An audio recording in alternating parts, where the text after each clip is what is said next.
এই নিয়োগ 3 বছর পরে আমাদেরকে যন্ত্রণা দিয়ে 6 মাসের কথা বলে আমাদের 1 বছর হয়ে যায়, কিন্তু আমাদের কোনো আর মেসেজ পাই না, আমরা কিছু পাই না।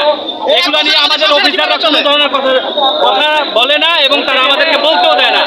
এবং যারা এইসব বিষয়ে লেখালেখি করছে আজ পর্যন্ত, এরকম অনেক আনসার আছে যারা নির্যাতিত, তাদেরকে হেডকোয়ার্টারে নিয়ে নির্যাতন করা হয়েছে, তারাও এগুলো এখন প্রকাশ করা শুরু করছে।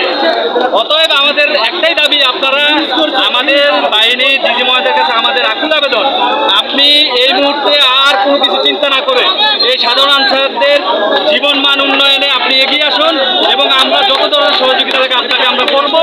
আপনি আমাদেরকে জাতীয়করণের সুযোগ সুবিধা ব্যবস্থা করে দেন এবং এটা সরকারের কাছে আপনিও দাবি জানান যে আমার এই আনসারগুলা 6 মাস পরে যে একটা 6 মাসে তাদের যে জীবন ব্যবস্থা, এই জীবন ব্যবস্থা তারা কোনো রেশন পায় না, কিছু পায় না, তারা কিভাবে চলে, তাদের সংসার ফ্যামিলি তারা কিভাবে চলে, এটা নিয়ে তাদেরকে এখন চিন্তা করার সময় আর নেই। তাদেরকে এখন চিন্তা করতে হবে কিভাবে জাতীয়করণ করবে, এই দফায় তাদেরকে থাকতে হবে। আমরা স্পষ্টভাবে বলতে চাই, এই রাজপথ থেকে আমরা এত সহজে যাব না।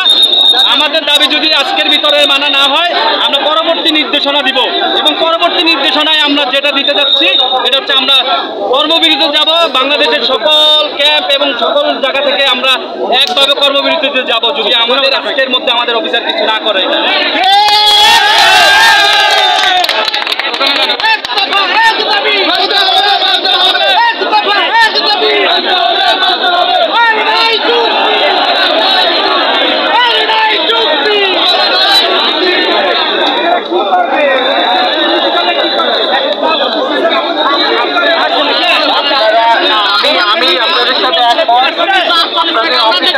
কিন্তু আপনারা দাবিগুলো আগে সরকারের কাছে যদি না শুনে